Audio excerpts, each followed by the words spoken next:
This video is about obesity and a simple cure, but I would urge almost everyone to watch it because just as obesity relates to practically every other facet of health, the information in this video can help almost anybody, even if you don't necessarily have an issue with obesity.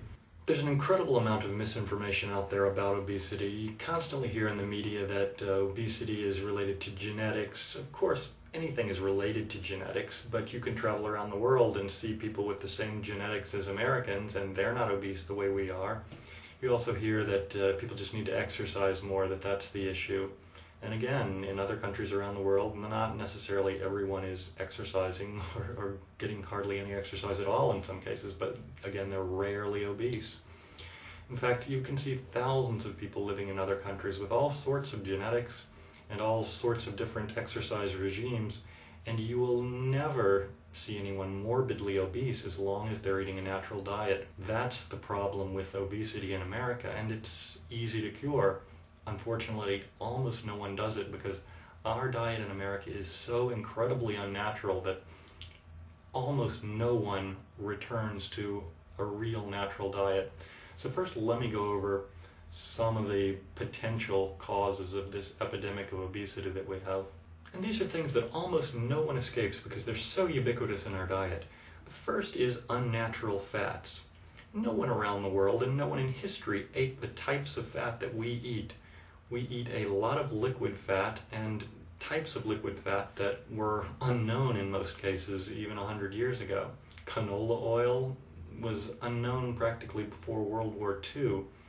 Soybean oil, corn oil, and frying everything in these unnatural oils, nobody around the world does that, even today. That's not a traditional natural way of eating. When you fry in oil, you oxidize the oil, and it's extremely unhealthy. And there's also no way of knowing whether these different types of oil that humans have never really eaten in any quantities, what the effects of those are going to be on the body, and nobody's ever done any long-term studies on that, and probably no one ever will. Worst of all is hydrogenated oil, which is in practically any processed food. Causes a lot of oxidative stress to the body, and it's also a totally unnatural type of molecule that we never evolved to process.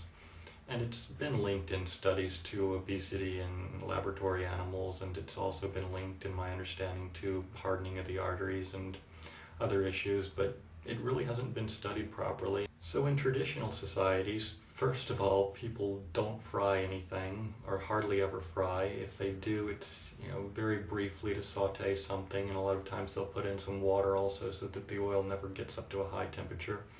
And the only two traditional oils that I know of that are used to any extent are tropical oils like palm oil or coconut oil, which are cold pressed, not heated during the extraction process.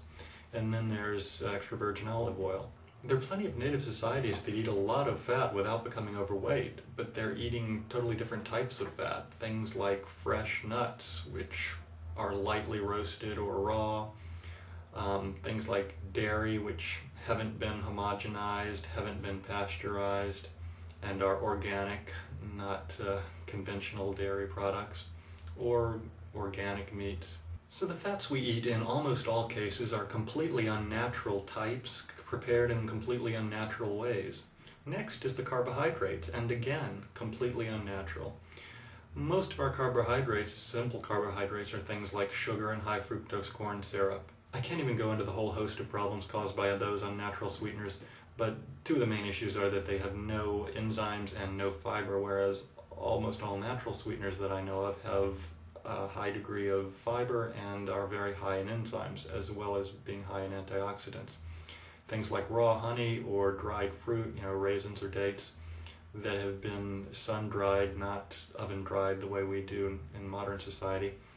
Those are all high in enzymes and high in fiber, and this puts less of a load on your pancreas, and almost certainly would cut down on the epidemic of diabetes that we have, along with our epidemic of obesity. Even the complex carbohydrates that we eat are fairly different from what people have in other countries. Our white flour tends to be overprocessed and very low in nutrients for a number of reasons.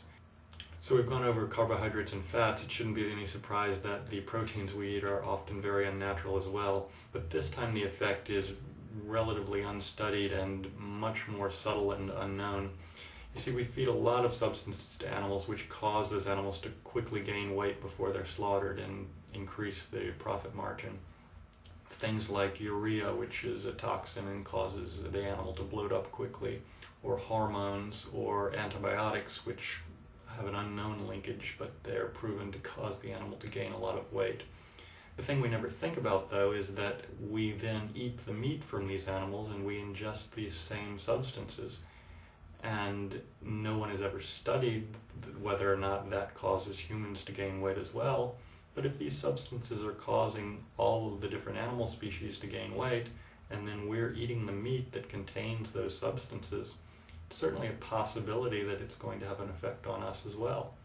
I wouldn't wait for the Beef or Dairy Council to fund a study on that issue, though. You see, everything that we hear in the media about diet, and particularly about obesity, is being pushed by someone trying to make money. People saying that you need this particular piece of exercise equipment, or you need to eat that particular type of food. It's all just being pushed by different industry groups, and most of the things being pushed aren't natural. You don't need to listen to all the media noise, and you don't even need to listen to the general consensus, because nowadays the general consensus has been so poisoned by these promotions and these media campaigns that are backed by millions of dollars. All you need to do is listen to the traditional knowledge of millions of people who have developed specific diets over the course of thousands of years. We've just thrown all of that knowledge away, and we're relying on a few biased studies to tell us what's healthy. The problem is no one is eating what's healthy anymore. No one is eating natural food anymore, and everyone is running around confused by all these little studies that are being put out by industry saying this or that thing is healthy or is unhealthy. Just follow traditional diets. In particular, follow the traditional diet of your ethnic group. Because yes, there is genetic variability. Some people do have a greater tendency towards obesity, and the traditional diets of those people are different. I know it's not easy to learn about and prepare traditional food all the time. It would be a lot nicer if what industry told us was true, that you could just eat this or that healthy food once in a while and it would counterbalance a normally unhealthy diet, but it just doesn't work that way. And it's not that incredibly difficult to prepare traditional foods. There are a few basic rules, like eating organic food, eating fresh heirloom varieties of food. The fruit that you get from the supermarket doesn't taste like the fruit you get from the farmer's market, and there's a reason for that. It's because it doesn't have the same nutrients and antioxidants in it. There are a lot of good resources for information. My favorite is the Weston Price Foundation, and there are a lot of good YouTube channels even. There's Underground Wellness, there's Psyche Truth, there's a lot of videos on health. You can look at my video Traditional Foods, which talks about some of the basic traditional staples around the world. And it is a long learning process, but it's really one of the most important things you may ever do. In addition to curing the obesity problem, it relates to this epidemic of so many other health diseases that we have in America. And what most people recognize least of all is that it also relates to your nervous system health and to the mental health of individuals and society. Disraeli once said that the most important goal of any statesman should be to improve the health of the populace, because the health of the populace is the health of the state. And what you see in America for the last 10 or 20 years is a reflection of the food we eat in every respect, I believe.